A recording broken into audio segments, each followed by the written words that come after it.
ఇలాగున మనము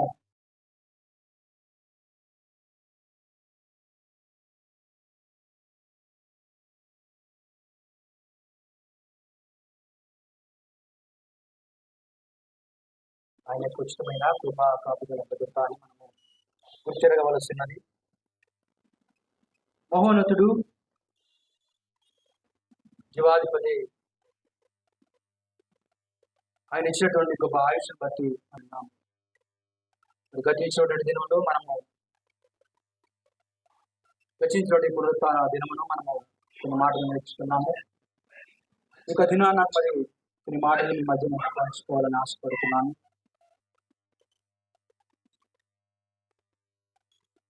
పుట్టినది మొదలుకొని జీవించినటువంటి పరిస్థితులు మనకు కనపడుతున్నటువంటి ఈ జీవిత కాలక్రమేణా మనిషి యొక్క ఆయుష్ దగ్గర పడుతున్నది. మరొక దినానికి మరి దగ్గర పడుతున్నాడు. నిమిషాలు గడుస్తున్నవి, గంటలు గడుస్తున్నవి, రోజులు, సంవత్సరాలు గడుస్తున్నవి. అటు గడుస్తున్నటువంటి పరిస్థితులలో మానవుడు ఆలోచన చేయాల్సినటువంటి గొప్ప ఆలోచనలు చేయకుండా మానవునికి అనుగుణంగా ఆలోచన చేస్తూ తన జీవితము ఎటు వెళ్ళిపోతుందో తెలియనటువంటి పరిస్థితులలో తన జీవితము ఎటువైపు వెళ్ళాలో దేవుడు ఏమని కోరుకుంటున్నాడో ఆలోచన చేయనటువంటి పరిస్థితులలో నరుడు ఈ దినాన జీవిస్తున్నటువంటి పరిస్థితులు. పుట్టినది మొదలుకొని తల్లి గర్భంలో పడినది మొదలుకొని భూలోకంలోకి వచ్చిన తర్వాత తనకు ఆయుష్ ఎలాగా తన జీవితాన్ని ఎలా కాపాడుకోవాలో తన జీవితము పరిస్థితి ఏమిటి అని ఆలోచన చేయనటువంటి విధముగా మనిషి యొక్క జీవితము ఈనాడు మనం చూస్తున్నాం. కానీ పరిశుద్ధ గ్రంథం ఏం చెప్తుందంటే ప్రతి మనిషి కూడా మార్పు చెంది నిత్య జీవం పొందుకోవాలని, పుట్టిన మనిషి ప్రతి మనిషి కూడా గిట్టక తప్పదని, ఆ మరణించే లోపల ప్రతి మనిషి కూడా దేవుణ్ణి గుర్తెరగాలని దేవుడు ఆశపడుతున్నాడు. తను ఎందరైతే కనుగొంటారో వారందరికీ ఆయన సజీవుడుగా ఉన్నటువంటి దేవుడు అయినాడు, రక్షణకర్త అయిన దేవుడు అయినాడు, నిత్య జీవమునిచ్చేటువంటి దేవుడు అయినాడు ఆయన. కానీ మనిషి తెలుసుకోలేని పరిస్థితులు ఈనాడు జీవిస్తున్నటువంటి జీవితము. ఈ జీవితం పరిస్థితి ఏంటి? నా బ్రతుకు ఎటు వెళ్ళిపోతుంది? నా గమ్యం ఎటువైపు?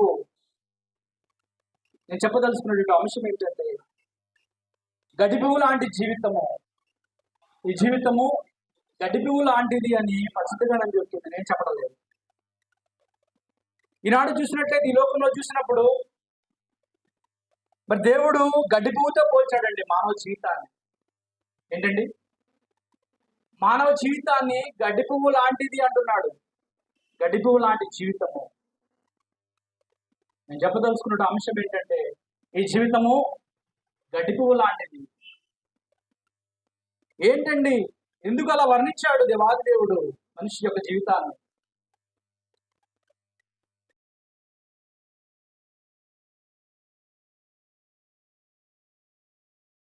చూసినప్పుడు 4 లక్షల రకాల పూలు ఉన్నటువంటిగా సైంటిఫికల్ గా ఆలోచన చేసినప్పుడు సుమారుగా వాళ్ళు 4 లక్షల రకాల ఫ్లవర్స్ ఉన్నట్లుగా గుర్తించడం జరిగింది. మరి పువ్వు ఆయుష్ ఏమైపోతుంది? ఒకసారి మనం ఆలోచన చేసినప్పుడు ఈ లోకంలో మనం చూస్తూ ఉంటాం. మీకు బాగా తెలిసినటువంటి విషయం అది. పువ్వు యొక్క ఆయుష్ను మనము ఆలోచన చేసినప్పుడు దాని జీవితం గురించి పరిశుద్ధ గ్రంథము కాణించబడింది బైబిల్ గ్రంథంలో చాలా చోట్ల. ఏంటండి పువ్వు యొక్క ఆయుష్ ఏమైపోతుంది? మానవ జీవితం అక్కడ పక్కన పెట్టినప్పుడు పువ్వు యొక్క ఆయుష్ గురించి మనం ఆలోచన చేద్దాం. పువ్వు ఏమైపోతుంది, దాని యొక్క ఆయుష్ ఏమైపోతుంది అని బైబిల్ గ్రంథం చెప్తుంది. దాంతో అలా పోల్చాడంటే దేవాది దేవుడు దాని వెనుకున్నటువంటి చాలా జ్ఞానము దాగిందని మనిషి ఆలోచన చేయడం లేదు. గడిపువ్వు లాంటిది జీవితం, వాడిపోతుందని అనుకుంటున్నా, కానీ దాని వెనుక హిస్టారికల్ బ్యాక్గ్రౌండ్ ఉంది. ఏంటండి? పువ్వు యొక్క ఆయుష్ ఏమైపోతుంది? ఒకసారి మనం పరిశీలన చేస్తే ఏపు గ్రంథము 14వ అధ్యాయం పరిశీలన చేసినప్పుడు పువ్వు యొక్క ఆయుష్ గురించి మనకు అక్కడ బోధిస్తున్నాడు. పువ్వు యోబు గ్రంథం 14వ అధ్యాయము, యోబు గ్రంథము 14వ అధ్యాయం 2వ వచనం పరిశీలన చేస్తే, యోబు గ్రంథము 14వ అధ్యాయం 2వ వచనము,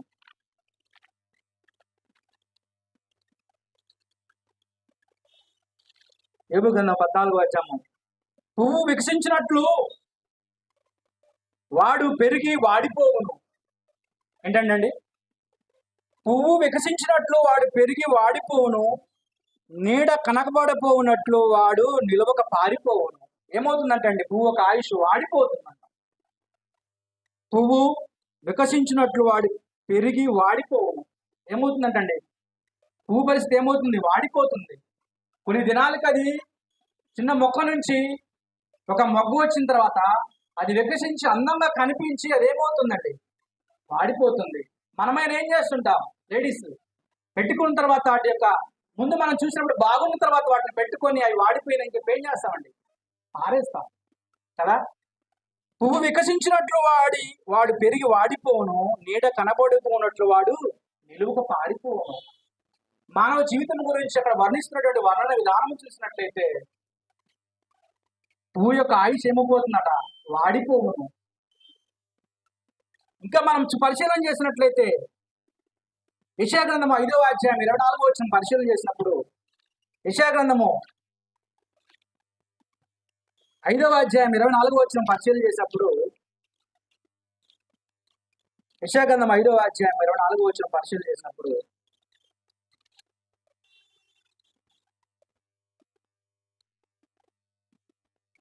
సైన్యముల అధిపతి యెహోవా యొక్క ధర్మశాస్త్రము నిలచిపెట్టుదురు.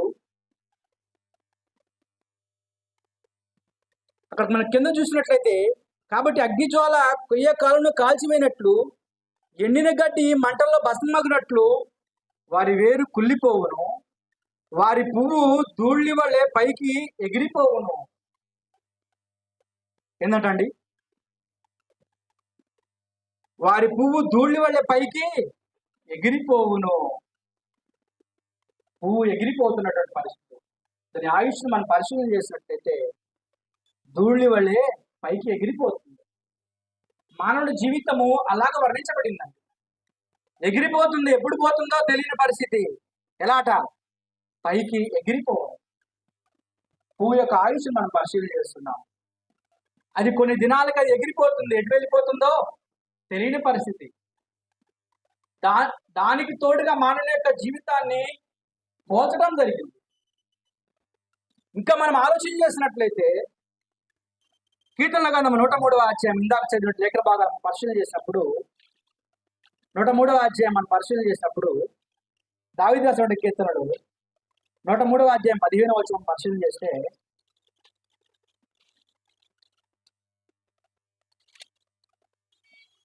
నరుని ఆయువు గడ్డి వలెనున్నది, అడవి పువ్వు పూయినట్లు వాడు పూయును, దాని మీద గాలి వీచగా అది లేకపోవును. ఏం జరుగుతుందండి? దాని మీద గాలి వీచగా అది లేకపోవును, ఆ మీదట దాని చోటు దాన్ని ఎరగదు, లేకపోవునండి. దానికి ఆయుష్, నరుని ఆయువు గడ్డి వలెనున్నది, అడవి పువ్వు పూయినట్లు వాడు పూయును, దాని మీద గాలి వీచగా అది లేకపోవును. పువ్వు యొక్క ఆయుష్ కొన్ని దినాలకు ఏమవుతుందండి? ఉండదు, కనిపించినటువంటి పరిస్థితి. అలాగూ వర్ణించబడింది మానవుని యొక్క ఆయుష్. అలాగూ వర్ణించబడింది. యాకోబు రాసిన పత్రిక 1వ అధ్యాయము, యాకోబు రాసిన పత్రిక 1వ అధ్యాయము మనం పరిశీలన చేసినప్పుడు, యాకోబు రాసిన పత్రిక 1వ అధ్యాయం 10వ వచనం పరిశీలన చేస్తే, ఏలయనగా ఇతడు గడ్డి పువ్వు వలె గతించిపోవును. ఎలాగంటండి? గతించిపోవును. పువ్వు యొక్క ఆయుష్ ఎలాగ వర్ణించబడిందండి? గతించిపోవును. గడ్డి పువ్వు ఏమైపోతుందంట? గతించిపోతుంది. కొన్ని దినాలు కనపడకుండా వెళ్ళిపోతుంది. అసలు మట్టిమయమైపోతుంది, కనిపించదు అది. అలాగా వర్ణించబడింది మానవుని యొక్క ఆయుష్. ఇంకా మనం చూస్తే పేతురు రాసిన మొదటి పత్రిక 1వ అధ్యాయం, పేతురు రాసిన మొదటి పత్రిక 1వ అధ్యాయం,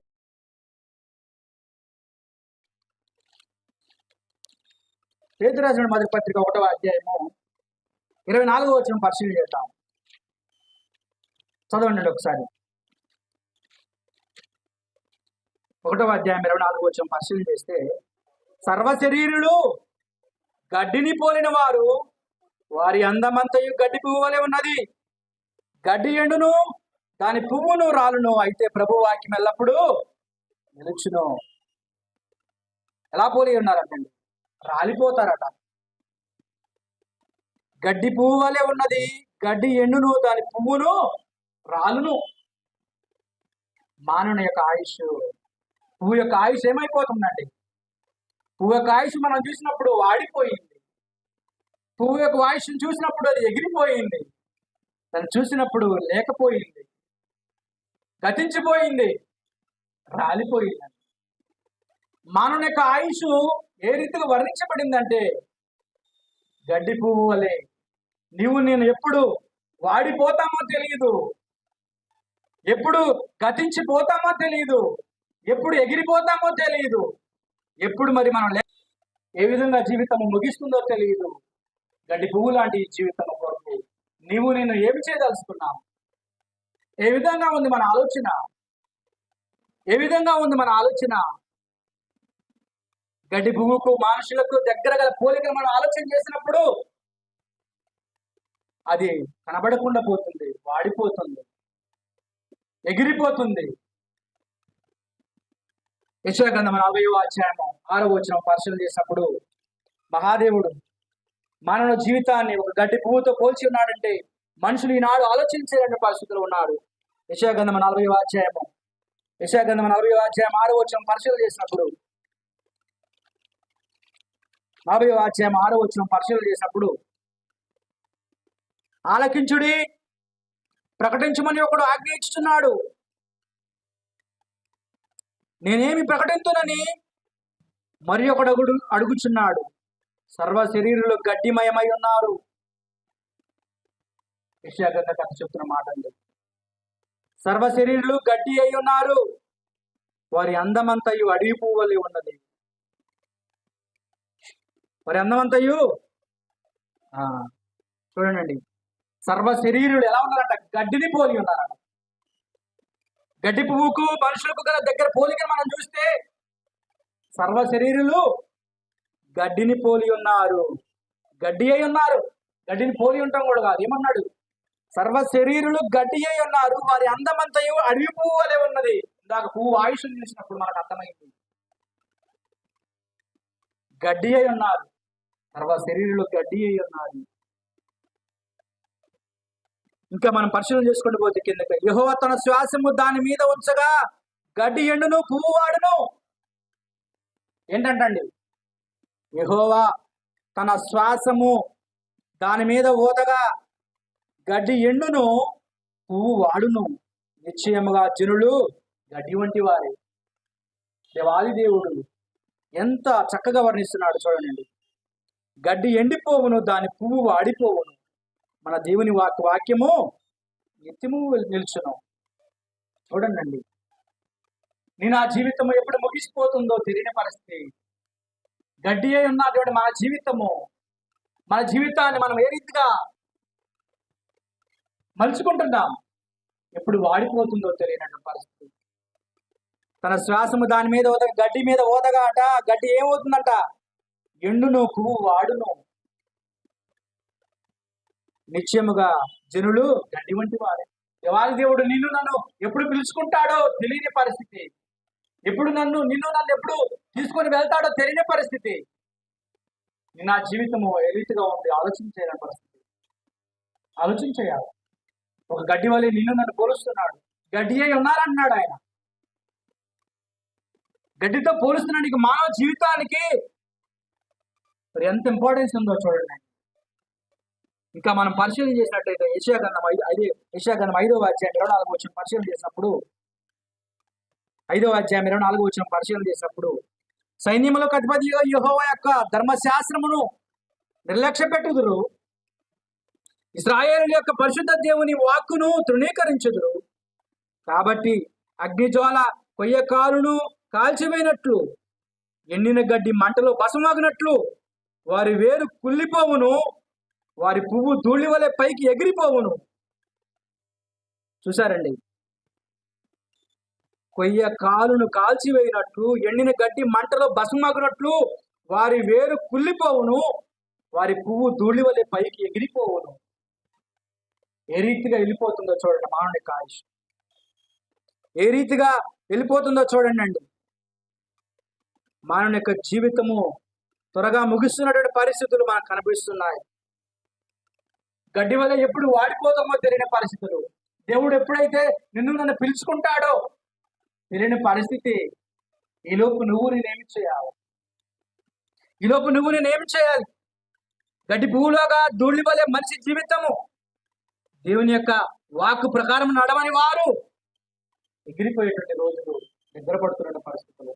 దేవుని మాటకు విధేయత చూపినటువంటి బిడ్డలు, దేవునికి విలువైనటువంటి వారు గడ్డి పువ్వు వలె ధూళి వలె భస్మమగుదురు.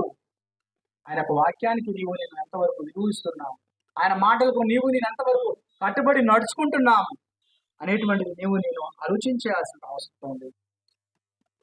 మానవ జీవితం ఎప్పుడు ముగిసిపోతుందో, ఎప్పుడు వెళ్ళిపోతామో మనకు తెలియని పరిస్థితి.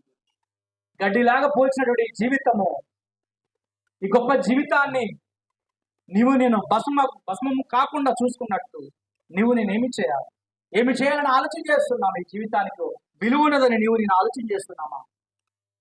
యెషయా గ్రంథకర్త వివరించినట్లు మరి వారి పువ్వులే ధూళి వల్లే పైకి ఎగిరిపోవును.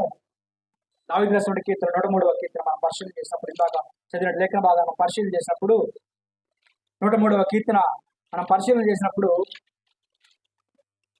103వ కీర్తన మనం పరిశీలన చేసినప్పుడు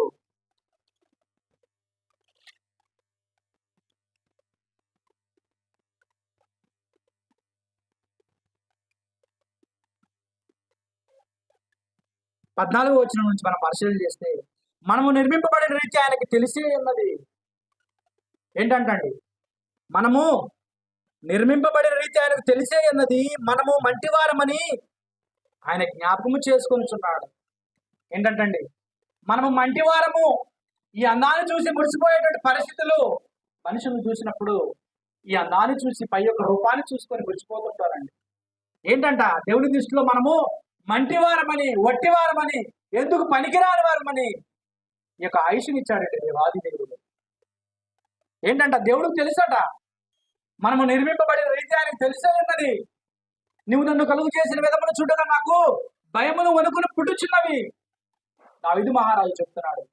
దావీదు రాసిన కీర్తన 139వ అధ్యాయం మనం పరిశీలన చేసినప్పుడు 139వ అధ్యాయం మనం పరిశీలన చేసినప్పుడు 13వ వచనములు, నా అంతరంద్రియములు నీవే కలుగు చేసితివి, నా తల్లి గర్భమందు నన్ను నిర్మించిన వాడు నీవే అని తెలిసి ఏందని మనం చూసాం కదా. ఇందాక చూసిన మాటకు మనం చూసినట్లయితే ఇక్కడ నా అంతరంద్రియం 139వ అధ్యాయం దావీదు రాసిన కీర్తనలో 13వ వచనం పరిశీలన చేసినప్పుడు, నా అంతరంద్రియములు నీవే కలుగు చేసితివి, నా తల్లి గర్భమందు నన్ను నిర్మించిన వాడు నీవే.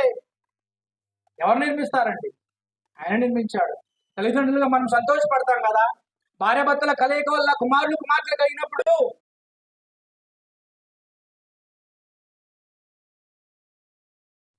కానీ దేవాది దేవుడు ఇచ్చాడని, ఆ బీజము దేవాది దేవుడు వేసినటువంటి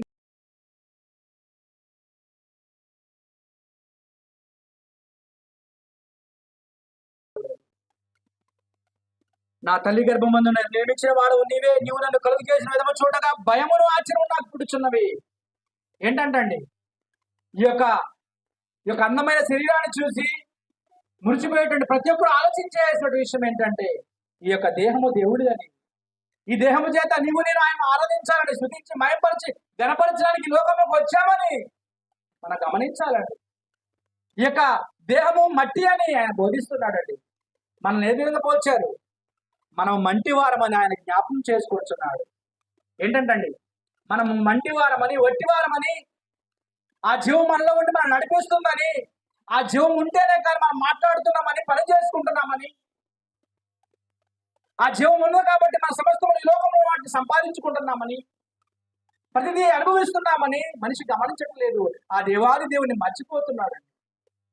ఈ శరీరాన్ని పెట్టుకొని దీని ద్వారా అనేక విధాలు విడిచిపెట్టి పోవాల్సినది మనిషికి లేదు. ఇది మంటి వారమని మనము నిర్మించబడిన రీతి ఆయనకు తెలిసే ఉన్నది. ఆయన తెలియకుండా మనం ఈ లోకంలోకి రాలేదు. ఈనాడు చూసినప్పుడు దేవుణ్ణి తిట్టేటువంటి పరిస్థితి అండి, దేవుణ్ణి ఒక్కానించే ఈ బ్రతుకునిచ్చిన దేవుణ్ణి మనము దూషించే పరిస్థితి. ఈ జన్మ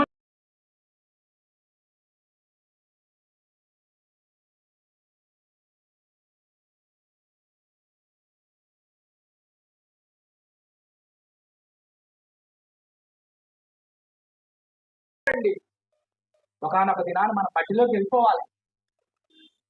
ఎంత దోమినా కానీ మట్టి స్నానం చేసిన తర్వాత కూడా ఎంత తోమినా శరీరం నుంచి ఏమొస్తుందండి?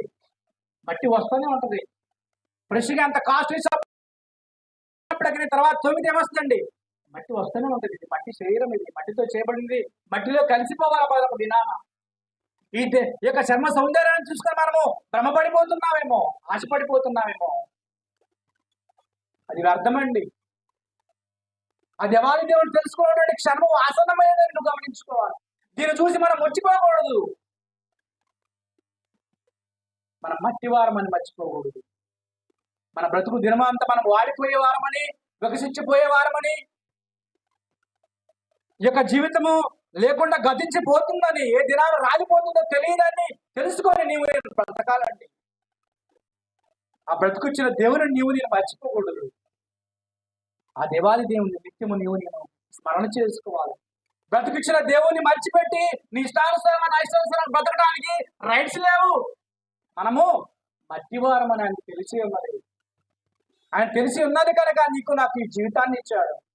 ఆ జీవితాన్ని ఇచ్చిన దేవుని నేను శుద్ధించి మాయపరిచి కనపరచాలి. ఈ యొక్క దేహాన్ని నాశనం చేసుకోకూడదు. ఈనాడు నాశనం చేసుకునే పరిస్థితి. తిని బట్టే దేహము నశించిపోతుంది. దాని తోడు అనేక విధాలుగా పరిధించిపోయి మానవుడు యొక్క దేహంగా ఉంచుకున్న అనేక విధాలుగా దాని చిత్రహింసలు గురి చేసుకుని లోనైపోయి చనిపోతున్నారు. సాధారణంగా చూసినప్పుడు ఈ యొక్క దేహము ఎంతో విలువైనది. ఈ విలువైనటువంటి యొక్క దేహంలో కన్నీన దేవుడు శ్వాసలోది, ఆ జీవవాయువుగా దేవుడు జీవాత్మ. ఇక దేహాన్ని దేహంగా ఉంచకుండా మనిషి అనేక విధాలుగా దాన్ని నాశనం చేసుకుంటున్నాడు. దాన్ని చూసి మురుచుకుంటున్నాడు. దాన్ని చూసి అనేక విధాలు పరితపించిపోతున్నాడు. ఆ దేహము దేవుడిచ్చినదని, అదెంత విలువైనదని మర్చిపోతున్నాడు మనిషి. ఈ దేహంలో ఆయన పెట్టినటువంటి ప్రాణ ఒక శక్తి ఉన్నదని, ఆయుష్ని ఇవ్వడానికి గల కారకమైనటువంటిది ఒక ఆత్మ ఉన్నదని, ఆత్మ గురించి ఆలోచించేయడం లేదు. నేను అనుకొని భ్రమపడుతున్నావు. నేను అందమైన వాడిని, అందమైన దాన్ని మురిసిపోతున్నావేమో. అది అవాస్తవం అని, ఇది మట్టి అని, ఎందుకు పనికిరాని దేహం అని. ఈ దేహము అది ఉన్నంతకాలం, ఆత్మ ఉన్నంతకాలమే అది ఎంతో విలువ ఉన్నదని. ఈ దేహాన్ని ఆత్మ విడిచిపెట్టిపోయిన తర్వాత దానికి విలువ లేదని నువ్వు నేను గమనిస్తున్నామా?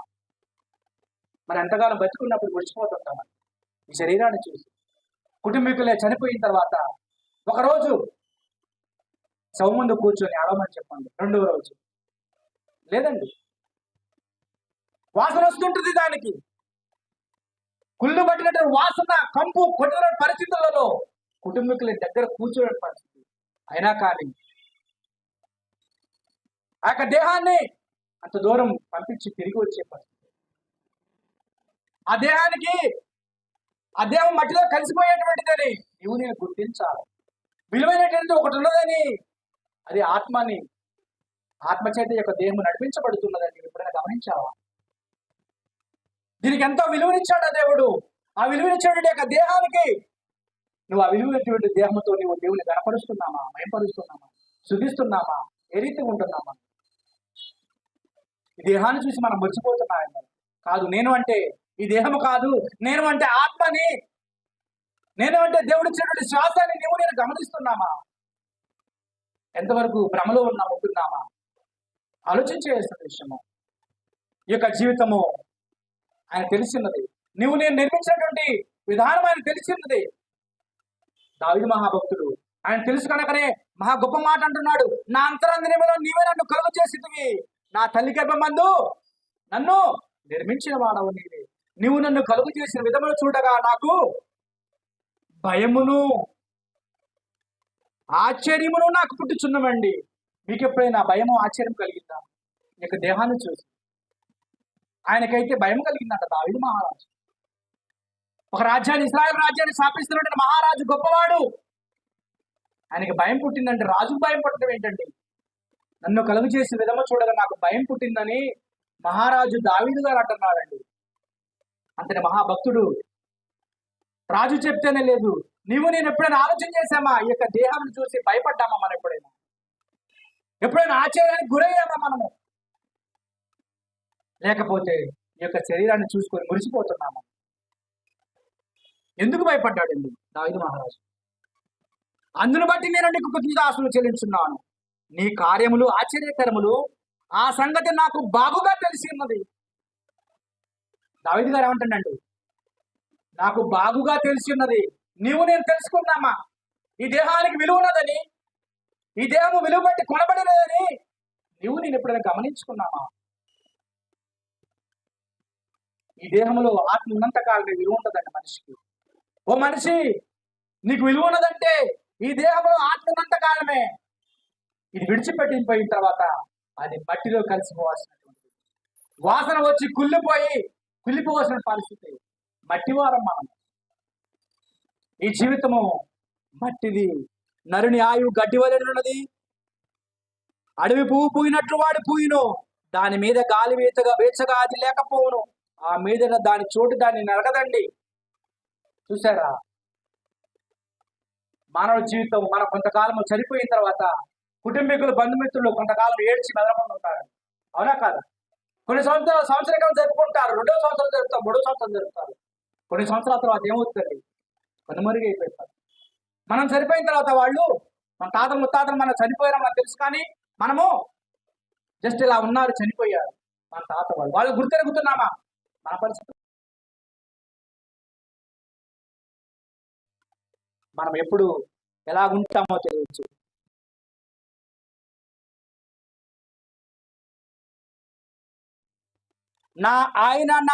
ఆయన నిబంధన గైకొనుచు ఆయన కట్టడలను అనుసరించి నడుచుకునే వారి మీద యెహోవా భయభక్తులు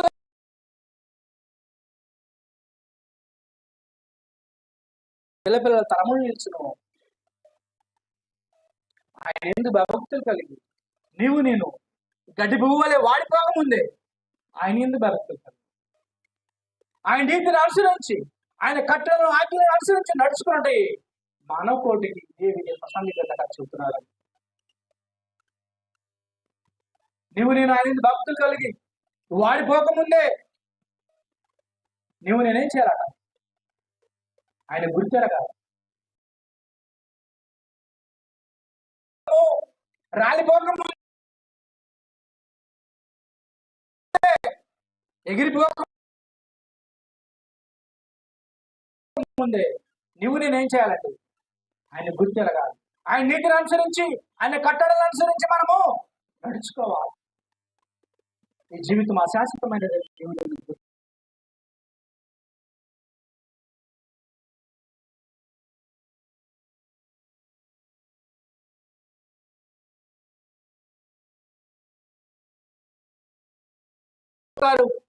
మిత్రాత్రుడు మొదటి పత్రిక 1వ అధ్యాయం 24వ వచనం పరిచయం చేశాము. గడ్డి పువ్వు వలె మనుషులు ఒక దినాన రాలిపోయే పరిస్థితి ఉంది. ఇందాక చదివిన లేఖన భాగాలు చూసినప్పుడు పేతురు రాసిన మొదటి పత్రిక 1వ అధ్యాయం 24వ వచనం పరిశీలన చేసినప్పుడు, పేతురు రాసిన మొదటి పత్రిక 1వ అధ్యాయం 24వ వచనం పరిశీలన చేసినప్పుడు, సర్వ శరీరులు గడ్డిని పోలిన వారి అందమంతయు గడ్డి పువ్వు వలె ఉన్నది. గడ్డి ఎండును, దాని పువ్వులు రాలును. అయితే ప్రభు వాక్యము ఎల్లప్పుడూ నిలుచును. మీకు ప్రకటింపబడిన సువార్త. మనము ఏం చేయాలండి? ప్రభు ఒక వాక్యానికి ఎల్లప్పుడూ నిలిచే బిడ్డలుగా, మన నిత్యము ఆయన స్తుతించి మయంపరిచే బిడ్డలుగా మనము జీవించాలి. మనుషులమై మనం ఏం ధరించుకోవాలి? మరి నేనేం చేస్తే ఆ జీవితానికి విలువనిచ్చిన వాడను? ఈ గడ్డి పువ్వు లాంటి జీవితాలను మనం ఆలోచన చేసినప్పుడు అది ఆయుష్ మరి ఏమవుతుందంటే మనం పరిశీలన చేస్తాం. ఆ యొక్క గడ్డి పువ్వుకు మానవుడికి మధ్య పోలికను అనుసారంగా చెప్పబడింది. ఏం చేయాలండి? పువ్వు యొక్క లక్షణాల గురించి మనం ఆలోచన చేసినప్పుడు పువ్వుకి చాలా అలంకరణ ఉంటుందండి. పువ్వు ఎంతో అందమైన. మనుషులుగా మనం ఏం చేయాలి? పువ్వు రాలిపోతుందండి, అది ఎంతో అలంకరణ ఉంటే మనం దాన్ని ఇష్టపడతాం, అవునా కాదండి? అది ఎంతో అందంగా ఉంటేనే మనము ఇష్టపడతాం. మానవ జీవితం కూడా అలాగ పోల్చబడింది. ఒకసారి మనం పరిశీలన చేసినప్పుడు మత్తయి సువార్త 6వ అధ్యాయం, మనం కూడా సత్క్రియల చేత అలంకరించబడాలి. 6వ అధ్యాయం 30వ వచనం పరిశీలన చేసినప్పుడు ఆ పువ్వుకి అందం ఉన్నప్పుడే మనిషి ఇష్టపడతారండి. అది ఎంతో అలంకరణ ఉంటుంది ఆ పువ్వుకి. ఒక్కొక్క పువ్వుకి ఒక్కొక్క ఆలోచన చేసినప్పుడు అది ఎంతో అందంగా కనిపిస్తుంటది, అలంకరణగా ఎంతో కనిపిస్తూ ఉంటుంది చాలా. 6వ అధ్యాయం 30వ వచనం పరిశీలన చేసినప్పుడు ఆ పువ్వు యొక్క లక్షణాల గురించి మనం ఆలోచన చేస్తున్నాము. 6వ అధ్యాయం 30వ వచనం పరిశీలన చేసినప్పుడు, నేడుండి రేపు పొయ్యిలో వేయబడు అడవి గడ్డిని దేవుడు లాగు అలంకరించాడలా, అపవిశ్వాసులారా మీకు మరి నిశ్చయముగా వస్త్రములు ధరింపజేయడు కదా.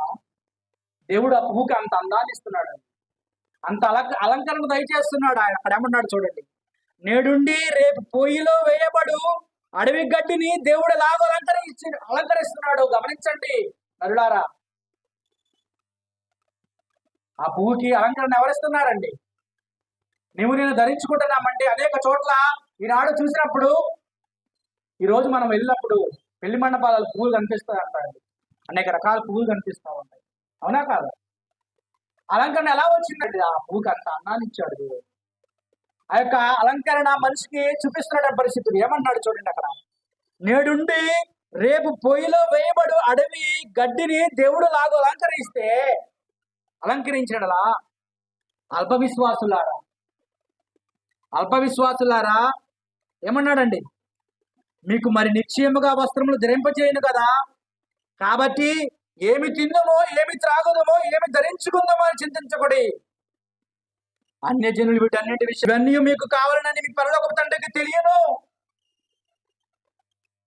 ఇవన్నీ కావాలని మీ పరలోకపు తండ్రికి తెలుసండి. పైనుంచి మనం చూసినట్లయితే, ఒకసారి మనం పరిశీలన చేసినట్లయితే 25వ వచనం పరిశీలన చేస్తాం. అందువల్ల నేను మీతో చెప్పినదేమగా, ఏమి తిందుమో, ఏమి త్రాగుదమో అని మీ ప్రాణమును గూర్చి అయినను, ఏమి ధరించుకుందామని దేహమును గూర్చి అయినను చింతింపకుడి. ఆహారము కంటే ప్రాణమును, వస్త్రము కంటే దేహమును గొప్పవి కావా. చూడండి, మీ ప్రాణమును కూర్చొని ఏమి తిందమో నీ దేహము కూర్చొని తింటోయి. ఆహారము కంటే ప్రాణమును, వస్త్రము కంటే దేహము గొప్ప కావా. ఆకాశ పక్షులు చూడండి, నా పాడబాడేవాడు. ఆకాశ పక్షులను చూడండి, అవి విత్తవు, కోయవు, కోటల్లో కూర్చుకొనవు, అయినా నీ పరలోక తండ్రి వాటిని పోషించుతున్నాడు. మీరు వాటికంటే బహుశ్రేష్ఠులు కారా? మీరు వాటికంటే బహుశ్రేష్ఠులు.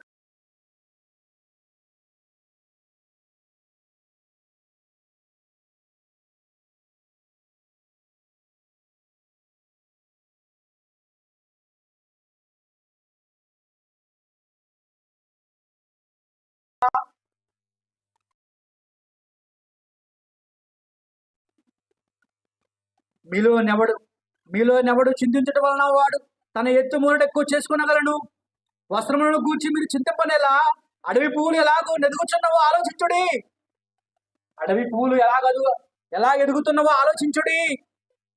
అవి కష్టపడవు, వడకవు, ఆయనను తన సమస్త వైభవముతో కూడిన సొలొమోను సైతము వీటిలో ఒకదాని వలన అలంకరింపబడలేదు. నేడుండి రేపు పొయ్యిలో వేయబడు అడవి గడ్డిని దేవుడు లాగా అలంకరించాడు. అంతకంటే నన్ను ఆయన ఎంతగా చూసుకుంటానంటున్నాడు చూడండి.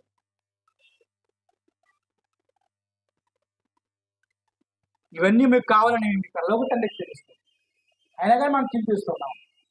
మనం ఏం చేయాలండి? సత్క్రియల చేత అలంకరించబడాలి. ఆ పువ్వుకి అంత అందాన్ని ఇచ్చాడు, అది అలంకరించబడింది. మనుషులు మాత్రులుగా మనం ఎలాగ అలంకరించబడాలి? సత్క్రియల చేత, సత్క్రియ ధనాన్ని మనం ఈ లోకంలో సమకూర్చుకోవాలి. మంచి పనులు చేస్తూ మనం అలంకరించబడాలండి. ఈ లోకంలో మనం అలంకరించబడాలి. ఎలాగ అలంకరించబడాలి? ఆ పువ్వు అయితే ఆ రీతిగా అలంకరించబడింది. మనం ఎలా అలంకరించబడాలి? సత్క్రియల చేత అలంకరించబడాలి, మంచి పనుల చేత అలంకరించబడాలి. పేతురు రాసిన మొదటి పత్రిక 3వ అధ్యాయం ఆలోచన చేసినప్పుడు, పేతురు రాసిన మొదటి పత్రిక 3వ అధ్యాయం చూసినప్పుడు 5వ వచనం పరిశీలన చేద్దాం.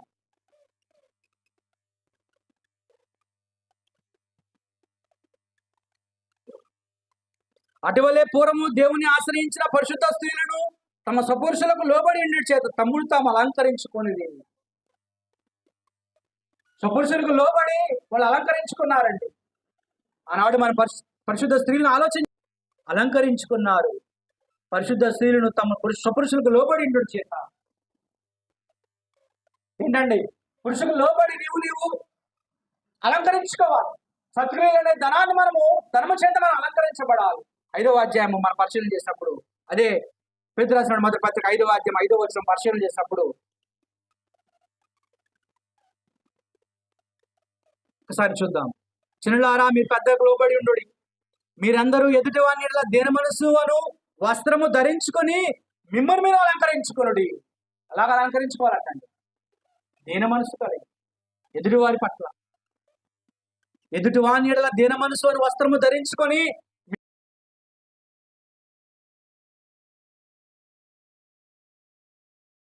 కలిగి ఎదుటి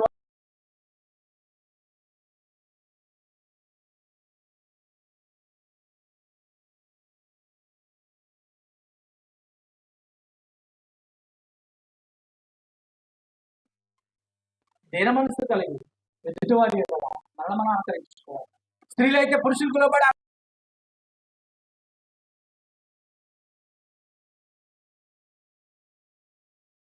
మనం ఎలాగ అలంకరించబడాలంటే, నువ్వు ఏ రీతిగా అయితే అలంకరించబడిందో మన జీవితం మనం అలంకరించుకోవాలి. దానికి ఆ జీవితాన్ని ఇచ్చాడు గడ్డి పువ్వుకు. దానికి ఎంత అందం ఉన్నది కాబట్టి మనం దాన్ని అనుభవిస్తున్నాం.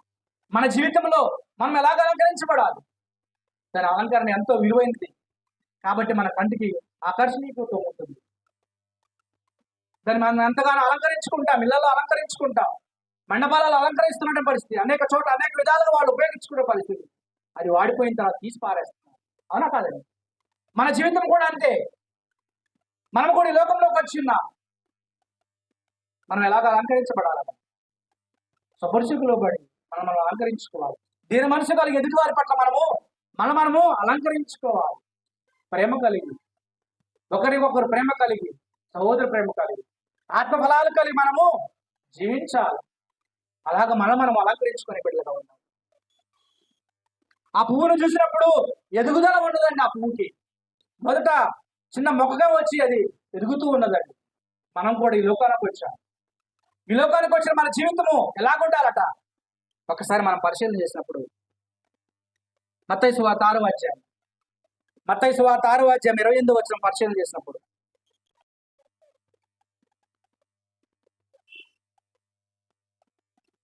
వస్త్రములు గూర్చి మీరు చింతపడేలా అడవి పువ్వులు ఎలాగో ఎదుగుచున్నావో ఆలోచించుడి. అడవి పువ్వులు ఏం చేస్తున్నాయంటండి? ఎదుగుచున్నాయంట. వాటి ఎదుగుదల గురించి మీరు ఆలోచన చేయండి. అలాగే నేను కూడా ఎదగాను. ఎలా ఎదుగుచున్నావో చూడండి, అవి ఎలాగ అలంకరించబడుతున్నాయో చూడండి. ఆయుషనిస్తున్నాడు, వాటిని అలంకరిస్తున్నాడు దేవాది దేవుడు. పక్షుల్ని పోషిస్తున్న దేవాది దేవుడు నన్ను పోషించడా? వాటి జీవితాన్ని చూడండి, ఆ పువ్వుని చూడండి, ఆకాశ పక్షులను చూడండి అని వర్ణించే విధానంలో మనం చెబుతున్నాడు అండి. అవి ఎలా ఎదుగుచున్నావో చూడండి. మీ వస్త్రములు గూర్చి మీరు చింతపనేలా అడవి పువ్వులు ఎలా ఎదుగుచున్నావో ఆలోచించుడి. అవి కష్టపడవు, వడకవు. వాటి ఎదుగుదల చూసి నేర్చుకోండి. మనం కూడా ఎదగాలంటే దేవుని యొక్క వాక్యములు ఎదగాలి. దివారాత్రములు ధ్యానిస్తూ మనం ఎదగాలండి. వాటి ఎదుగుదలను చూసి నేర్చుకోమన్నాడండి. ఒక పువ్వుని చూసి మనం నేర్చుకున్నాం. అడవి పువ్వు ఎలా ఎదుగుతున్నదో ఆలోచించుడి. మనం ఎప్పుడైనా ఆలోచన చేసామా? వాటిని ఆలోచించేమన్నాడు దేవాది దేవుడు. మనం ఎప్పుడైనా ఆలోచన చేసామా? ఆ పువ్వుల గురించి ఆలోచన చేయుడి. మరి దేవుడు ఎలాగో అలంకరించి వాటికి జీవితాన్ని ఇస్తున్నాడు. నీకు నాకు ఇంత గొప్ప మహాభాగ్యం ఇచ్చాడు. ఇక జీవితంలో మనం ఎలా ఎదుగుతున్నాం మరి? ఆకాశ పక్షులను చూసినప్పుడు అవి నిత్యం ఎదుగుతూ ఉన్నాయి. అడవి పువ్వు చూసినప్పుడు అది ఎదుగుతుంది, దాన్ని చూసి నేర్చుకోమన్నాడు. నేను ఎలా ఎదుగుతున్నాం? నిత్యము మనము అన్నింటి ఎందుకు ఎదగాలి. జ్ఞానం విషయంలో, వివేకం విషయంలో, ప్రతి విషయంలో మనం కాపాడుకుంటాం.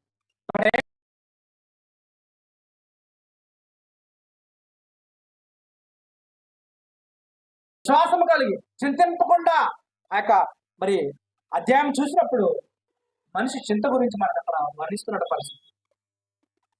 ఆ రాజ్యాన్ని, నీతిని వెతుక్కుంటూ మనం ఎదగాలి. నీతి నిజాయితీ తక్కున్నటువంటి జీవితాన్ని జీవిస్తూ మనం ఎదగాలి. ఎలాగా ఎదుగుతున్నాం మరి మనం క్రైస్తవులుగా?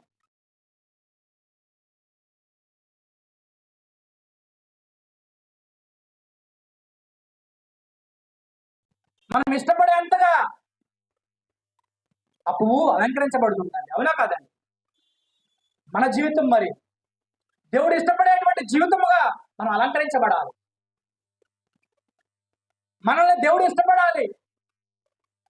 ఆయనకి ఇష్టమైన బిడ్డలుగా, యథార్థవంతులు ఆయనకి ఇష్టలు, యథార్థవంతులు ఆయనకి ఇష్టలండి. అటు యథార్థమైన జీవితం కలిగి ఆయనకి ఇష్టమైన బిడ్డలుగా అలంకరించబడాలి, ఎదగాలి. మనం అలంకరించుకోవాలి, మనం ఎదగాలి. దేవునిలో ఎలా ఎదుగుతున్నాం మనం ఆలోచన చేస్తున్నామా? ఎలా ఎదుగుతున్నాం మనం ఆలోచన చేస్తున్నామా? ఇంకా ఆ పువ్వుకు చూసినప్పుడు ఆ పువ్వుకు ఉన్నటువంటి లక్షణం, మరొక లక్షణం ఏంటో తెలుసండి? పరిమళ వాసన కలిగిందండి. పువ్వుకి ఏముందండి? ఆ పువ్వు అలంకరణ కలదండి. చాలా అందంగా మనం అలంకరించుకుంటే, అవునా కాదా? ఆ పువ్వు ఎదుగుతుందండి. మనం కూడా అలా ఎదగాలి, మనం కూడా అలా అలంకరించబడాలి. ఆ పువ్వుకు ఉన్నటువంటి మూడో లక్షణం ఏంటంటే ఆ పువ్వు పరిమళ వాసన కలదు. ఒక్కొక్క పువ్వుని మనం ఆలోచన చేసినప్పుడు ఏ విధంగా ఉందండి?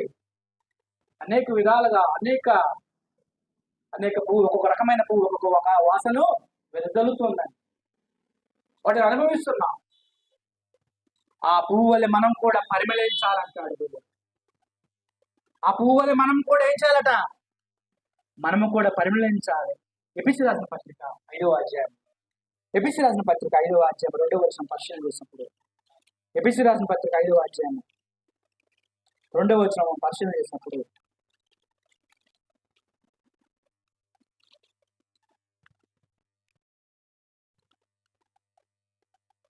క్రీస్తు మిమ్మును ప్రేమించి పరిమళ వాసనగా ఉండుటకు మన కొరకు తన దేవునికి అర్పణగాను బలి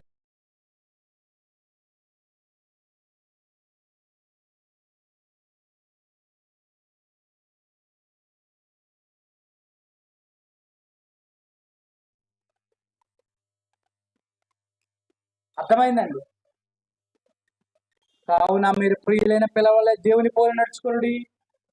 క్రీస్తు మిమ్మల్ని ప్రేమించి పరిమళ వాసనగా ఉండుటకు మన కొరకు తాను దేవునికి అర్పణగాను బలిగాను అప్పగించుకొనెను. అలాగుననే మీరును ప్రేమ కలిగి నడుచుకొని పరిమళ వాసనగా నీవు వెదజల్లబడాలని లోకంలో నీకు నాకు ఈ జీవితాన్ని ఇచ్చాడని, ప్రేమ చేత ఆయన ఏర్పరచుకున్నాడని మీకు అంతకుముందు నేను చెప్పానండి. ప్రేమ చేత ఈ జీవితాన్ని నీకు నాకు ఇచ్చాడు ఆయన. అదే ప్రేమ చేత ఒకరినొకరు ప్రేమించుకోండి అన్నాడు కదా. క్రీస్తు మిమ్మల్ని ప్రేమించి ఈ జీవితాన్ని ఇచ్చాడు. ఆ పరిమళ వాసనగా ఉండుటకు మన కొరకు తన దేవునికి అర్పణగాను బలిగాను అర్పించుకున్నాడు. అలాగని మీరు ప్రేమ కలిగి నడుచుకోండి. ఆ ప్రేమ విషయంలో మనం పరిమళించబడాలి, నలుగురికి తెలియాలండి. మనం చనిపోయిన తర్వాత కూడా మనము చెప్పుకోవాలి మన గురించి. చనిపోయిన తర్వాత కూడా రీసెంట్గా నిన్న కాక మొన్న ఒక రైల్వే ఎంప్లాయీ, మాకు చుట్టాలు, బంధువులు, చాలా మంచి వ్యక్తి అని నేను చెప్పగలను. ఒక బాగా చనిపోయా. ఎలాగంటే సడన్ గా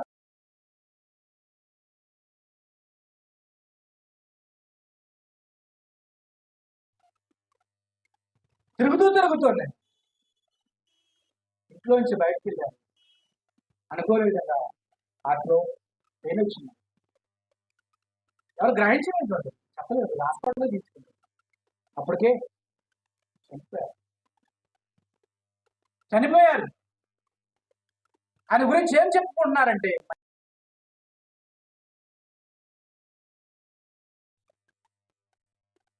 ఆయన బతికినంత కాలం ఈ లోకం నుంచి వెళ్ళిపోవడం జరిగింది.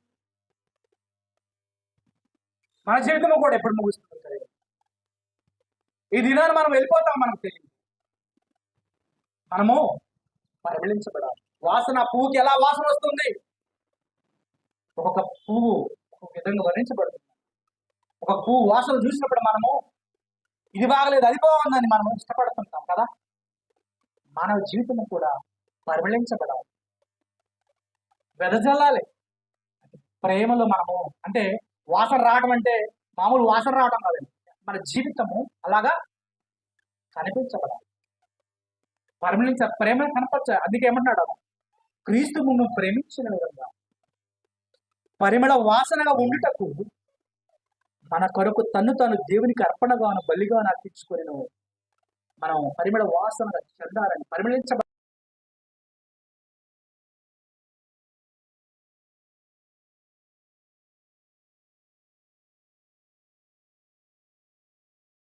తను తాను ఏం చేశాడంట? అర్పించుకున్నాడు. మహాదేవుడు తను అర్పించుకోవడంలో ఉన్నటువంటి ఉద్దేశం మనం ఎదగాలని, పరిమళ వాసన చేత మనం వెదజల్లబడాలని ఆయన తను అర్పించుకున్నాడు. చూసారా? ఆ పువ్వు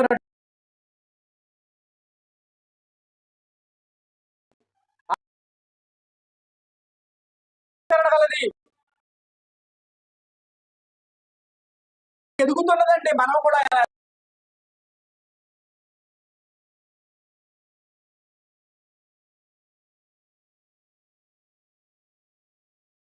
మనం చూసినట్లయితే పువ్వు అనేకులను ఆకర్షిస్తుందండి.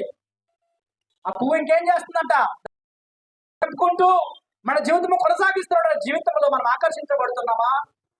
ఎలాగ ఉంది? ఎలాగ ఉన్నామా? మనము కూడా ఏం చేయాలండి? ఆకర్షించే విధంగా అనేకులను తిప్పాలి ప్రభు వైపు. ప్రభు వైపు అనేకులను తిప్పాలి, ఆకర్షించబడాలి. అనేకులు మనం ప్రభు వైపు తిప్పాలి. అది మన బాధ్యత అండి. నీకు నాకు ఆ జీవితాన్ని ఇచ్చాడంటే మన జీవితాన్ని బట్టి అనేకులు మనము ప్రభు వైపు తిప్పేటువంటి వారిగా ఉండాలి. యోహాను సువార్త 6వ అధ్యాయం 45వ వచనం పరిశీలన చేసినప్పుడు, యోహాను సువార్త 6వ అధ్యాయం 45వ వచనం పరిశీలన చేసినప్పుడు, యోహాను సువార్త 6వ అధ్యాయం 45వ వచనం పరిశీలన చేసినప్పుడు, వారందరూ దేవుని చేత బోధించబడుదురు అని ప్రవక్తల లేఖనంలో రాయబడినది కనుక తండ్రి వలన విని నేర్చుకున్న ప్రతివాడును నా యొద్దకు వచ్చును. ఏంటండి? విని నేర్చుకున్న ప్రతివాడును నా యొద్దకు వచ్చును.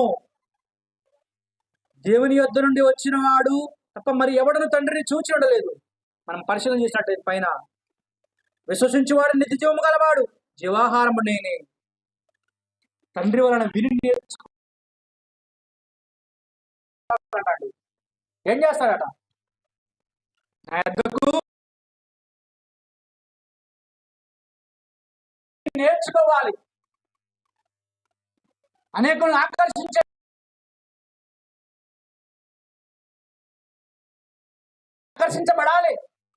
నువ్వు నేర్చుకోపోతే నేను ఆకర్షించబడలే.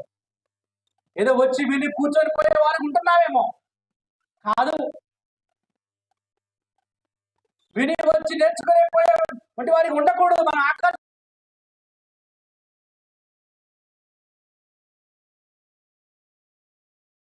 వైపు చెప్పాలి. ఆ పువ్వు చూసినప్పుడు అనేకులను ఆకర్షిస్తుంది, అవునా కాదా? ఒక పువ్వు చూసినప్పుడు నేను నన్ను కాదు, చాలా మందిని ఆకర్షిస్తుందండి.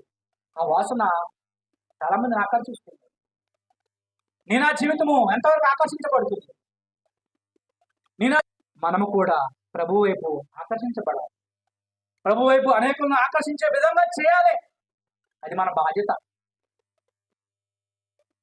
ఒక పువ్వుతో పోల్చాడంటే మానవ జీవితాన్ని ఆలోచన చేసినప్పుడు చాలా గొప్ప విషయం అండి. మనం ఆలోచన చేయలేదు. ఒక పువ్వుల గురించి ఆలోచించుడి అని మన బైబిల్ గ్రంథంలో కానించబడింది. ఆ పువ్వుని మనం పెట్టుకుంటాం, అనేక విధాలుగా దాన్ని వాడుకొని మనము మన అవసరం తీరిన తర్వాత పారేస్తాం. కానీ దానితో మానవ జీవితము వర్ణించబడిందంటే నేను ఎప్పుడైనా ఆలోచన చేశామా? ఇంకా మనం చూసినప్పుడైతే పువ్వుకున్నటువంటి గొప్ప లక్షణం ఏంటో తెలుసా? ఆ పువ్వు ముస్తాబుగా తయారవుతుందండి, అంటే చేయబడుతుంది. ఆ పువ్వు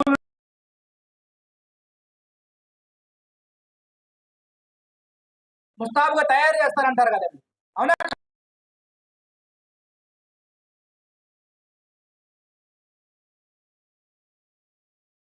అలంకరిస్తారు, ముస్తాబుగా తయారు చేస్తూ ఉంటారు, అవునా కాదు? మనం చూసినప్పుడు మనము కూడా ప్రభువు రాకడ పరిశుద్ధంగా అలంకరణ కలిగి జీవించాలి, రెడీ అయి ఉండాలి. అంటే దేవుని యొద్దకు వెళ్ళేటువంటి ప్రభువు రాకడ వచ్చినప్పుడు మనం కూడా సిద్ధపడి ఉండాలి, ముస్తాబుగా తయారై ఉండాలి. ప్రభు రాకడ కొరకు మనము సిద్ధపడి ఉండాలి. అలాగా సిద్ధపడి ఉందా మన జీవితం? పేతురు రాసిన 2వ పత్రిక 3వ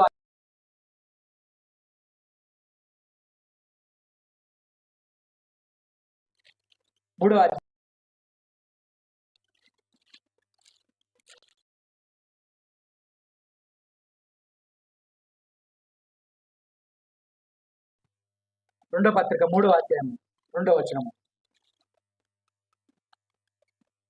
పరిశుద్ధ ప్రవక్తల చేత పూర్వం ముందు పలకబడిన మాటలను ప్రభువైన రక్షకుడు మీ అపోస్తలుల ద్వారా ఇచ్చిన ఆజ్ఞలను మీరు జ్ఞాపకం చేసుకునే వలన విషయమును మీకు జ్ఞాపకం చేసి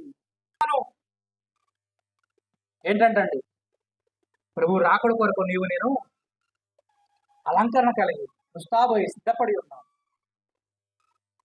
ప్రభువైన రక్షకుడు మీ అపోస్తలుల ద్వారా ఇచ్చిన ఆజ్ఞను మీరు జ్ఞాపకం చేసుకోవాలను విషయమును మీకు జ్ఞాపకం చేసి నిర్మలమైన మీ మనసులను రేపుచున్నాను. మనం జ్ఞాపకం చేసుకోవాలి. మన భక్తులు ప్రవక్తలు ఎంతగానో వాళ్ళు దేవుని కొరకు పోరాడారు, సిద్ధపడ్డారు, వాళ్ళకు వాళ్ళు అలంకరించుకున్నారు, వాళ్ళకు ఎంతగానో బాధపడ్డారు, చిత్రహింసలకు గురైనప్పటికీ వాళ్ళు ప్రభువు రాకడ కొరకు సిద్ధపడి వెళ్ళిపోయారు. మనం కూడా అలాగే సిద్ధపడి ఉండాలి ప్రభువు రాకడ కొరకు. ముస్తాబై రెడీ అయిపోయి సిద్ధంగా ఉండాలి. మరణం ఎప్పుడు వస్తుందో తెలియదు కనుక, ఎప్పుడు చనిపోతామో తెలియదు కనుక ఉండాలి. యోహాను రాసిన మొదటి పత్రిక 2వ అధ్యాయం 28వ వచనం దాని పక్కనే ఉంటుందండి. పేతురు రాసిన 2వ పత్రిక పక్కనే ఉంటుంది. యోహాను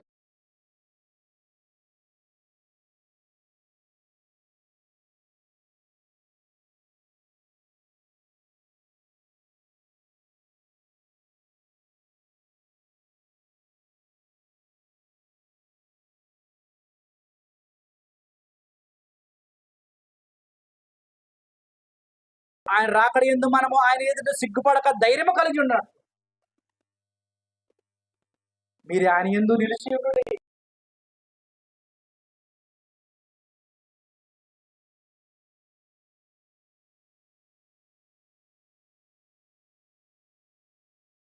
మనం ఎప్పుడు వస్తుందో మనకు తెలియదు కనుక నీవు నేను అలాగ ఉండాలి, అలంకరించబడి సిద్ధంగా ఉండాలి. కొరింథీ రాసినటువంటి 2వ పత్రిక 11వ అధ్యాయం, కొరింథీ రాసిన 2వ పత్రిక 11వ అధ్యాయం 2వ వచనం మనం పరిశీలన చేసినప్పుడే కొరింథీ రాసినటువంటి 2వ పత్రిక 11వ అధ్యాయం 2వ వచనం పరిశీలన చేసినప్పుడు దేవాసక్తితో మీ ఎడల ఆసక్తి కలిగి ఉన్నాను, ఎందుకనగా పవిత్రురాలనే కన్యకనగా ఒక్కడే పురుషుని కనుక క్రీస్తులకు సమర్పించుకోవాలని మిమ్మల్ని ప్రదానం చేస్తున్నాను.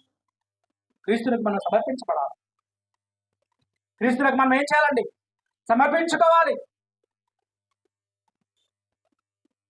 మరణది వాడు కలిగి నీవు ఏం చేయాలంటండి? పవిత్రురాలనే కన్యకనగా ఒక్కడే పురుషుడికి మనము ఎలాగైతే ఇచ్చేసి ఉన్నాడో అలాగనే క్రీస్తులకు సమర్పింపవాలని మిమ్మల్ని ప్రదానం చేసి తిరగాలి. పవిత్రులకు మనము సిద్ధపడి క్రీస్తును అప్పచెప్పుకోవాలి. మనం సిద్ధపడి ఒక వధువుని వరుడికి ఇవ్వడానికి ఎలాగ సిద్ధపరుస్తారో మనం కూడా అలాగ సిద్ధపడి ఉండాలి. చావు దినం ఎప్పుడు, మరణ దినం ఎప్పుడు తెలియదు కనుక ఏ క్షణాన వాడిపోతాము. ఆ పువ్వును చూశారంటే ఎలాగా వధించాడు దేవాదిత్యుడు. ఒక పువ్వుతో మానవ యొక్క జీవితాన్ని ముడిపెట్టి ఉన్నాడు. గడ్డి పువ్వు లాంటి జీవితము. ఈ జీవితము గడ్డి పువ్వు లాంటి జీవితం అండి. ఎంత వర్ణించాడో చూసారా?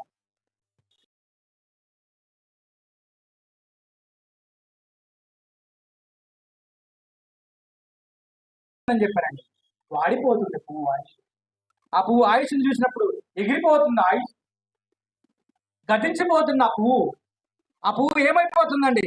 లేకపోవును. కొన్ని దినాలకి లేకపోతుంది. కొన్ని దినాల తర్వాత ఏమవుతుందండి? రాలిపోతుంది. అదే విధంగా మనిషి యొక్క జీవితము అలా వర్ణించాడని మేము ఆలోచన చేస్తున్నాము. ఆ గడ్డి పువ్వుకి మనిషికి దగ్గర పోలిక మనం ఆలోచన చేసినప్పుడు సర్వ శరీరులు గడ్డిని పోలి ఉన్నారు. గడ్డి పువ్వు అందం ఒక రోజున పోయినట్లు మనిషి అందం ఏదో ఒక రోజు దినాన మాయమైపోను. మనిషి కూడా అలాగనే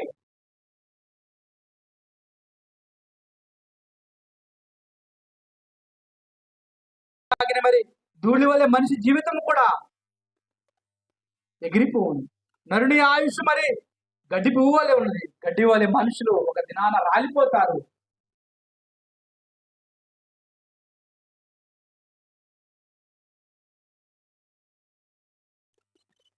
మనం ఏ రీతిగా అలంకరించబడాలంటే ఎదగాలి.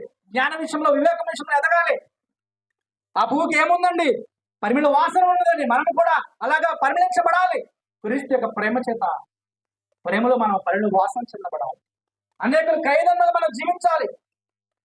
అటు ప్రేమను మనం కనపరచాలి ఎదుటివారికి. సహోదర ప్రేమ గురించి మనం చెప్పాము. అటు ప్రేమను నేను ధరించుకోవాలి. నీ సహోదరుని ప్రేమించలేని వాడు దేవుని ప్రేమించలేడు అని బైబిల్ వాక్యం చదివిస్తూ ఉంది. ఏ రీతిగా మనం పరిమళించబడుతున్నాం, ఏ రీతిగా అలంకరించుకుంటున్నాం, ఏ రీతిగా మనము అనేకలు మనం ఆకర్షించుకుంటున్నాం, ఏ రీతిగా మనం సిద్ధపాటు కలిగి ఉంటున్నాం. మనము అలంకరించబడాలి, మనము ఎదగాలి, మనము పరిమళ వాసనగా వెదజల్లబడాలి, అనేకులు ఆకర్షించుకోవాలి, మనం ఆకర్షించబడాలి. మనకై మనం ఏం చేయాలి? అన్నట్టు సిద్ధపడాలి. పువ్వు యొక్క జీవితాన్ని గురించి ఆలోచన చేసినప్పుడు అది అలంకరించబడుతుంది, అది ఎదుగుతుంది, అది పరిమళ వాసన కలిగింది, అది అనేకులను ఆకర్షించుకుంటుంది. అది ఆ పువ్వు ఏమవుతుందండి? ముస్తాబయి సిద్ధపాటు కలిగి ఉంటుంది. చూసారా? పువ్వుతో మానవ జీవితాన్ని పోల్చాడు మనిషి యొక్క జీవితాన్ని. అందుకే గడ్డి పువ్వు లాంటి జీవితం అన్నారు. అందుకే గడ్డి పువ్వు లాంటి జీవితము, గడ్డితో మానవుడిని పోల్చాడు మానవ జీవితాన్ని. ఎప్పుడైనా ఆలోచన చేస్తున్నామా? గడ్డి ఎదుగుతుంది, దాని గురించి ఆలోచన చేయండి. అవి పోషించ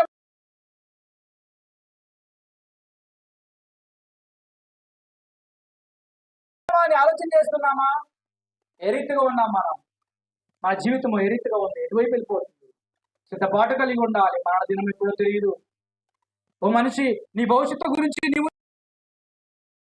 ఏ రీతిగా ఉంది? ఒకసారి చివరిగా మాట్లాడచ్చు.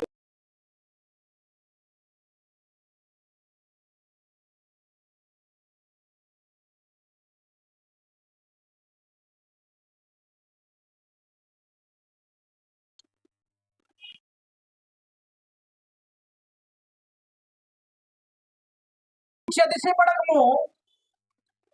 సామెతల గ్రంథం 27 వచ్చు. రేపటి దినముల గురించి అతిశయపడకము. ఏ దినము ఏది సంభవించినా అది నీకు తెలియదు. చూసారండి? ఏ దినము ఏమి సంభవించినా తెలియదు. ఏ దినము ఏమి సంభవించినా తెలియదండి. కాబట్టి మనం సిద్ధపాటు కలిగి ఉండాలి. నేను చెప్పాను, ఆయన రైల్వే ఎంప్లాయ్ ఎంతగానో సంపాదించాడు, ఎంతగానో ఇచ్చేసినప్పుడు చాలా మంచి వ్యక్తి.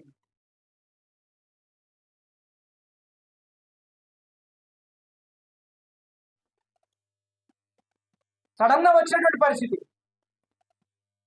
చనిపోయినటువంటి పరిస్థితి. ఒక జ్వరంతో ఒక బాబు చనిపోయాడు. డెంగ్యూ జ్వరంతో తను చనిపోతాడని తన తల్లిదండ్రులు ఊహించలేదండి. 18 ఏళ్ళ బాబు చనిపోయాడు. శోకసముద్రంలో ఉన్నారు. జ్వరం వచ్చింది.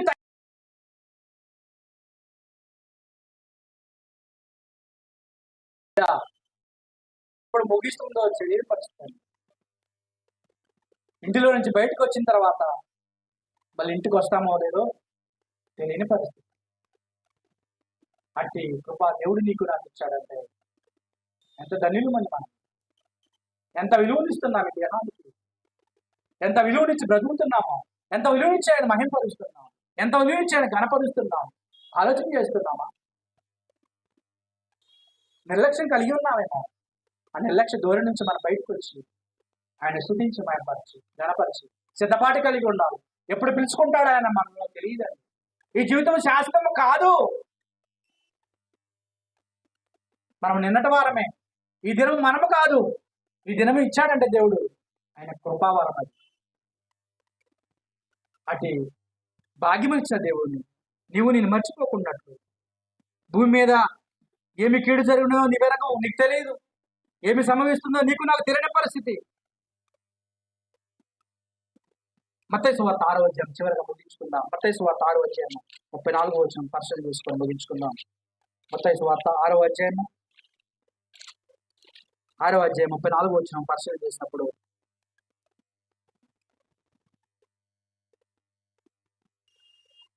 వచనం 6వ అధ్యాయం 34వ వచనం పరిశీలన చేసినప్పుడు రేపటిని గూర్చి చింతించబడి రేపటి దినము దాని సంగతులను గూర్చి చింతించును, ఏనాటి కీడు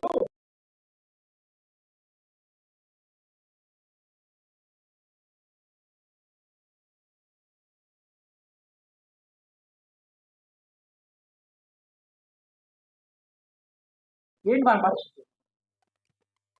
సిద్ధపాటు కలిగి ఉండాలి. ఎప్పుడు వెళ్ళిపోతామో తెలియదు, కానీ బాప్తిసం తీసుకోవాలి. మాత్రమే బాప్తిసం తీసుకోవాలి. బాప్తిసం తీసుకొని సిద్ధపాటు కలిగి ఉండాలి. ఎప్పుడు చనిపోతామో తెలియదు. ఆత్మ ఎటు వెళ్ళిపోవాలనో అది నీ ఇష్టానుసారంగా వదిలేశాడు. నమ్మి బాప్తిసం పడిన వాడు రక్షించబడు. నువ్వు నమ్మని వారికి నువ్వు గిరిక నమ్మి ఆయన మాటలకు పెడచెవిని పెడుతున్నావేమో, ఆయన మాటలు విలువనివ్వట్లేదేమో.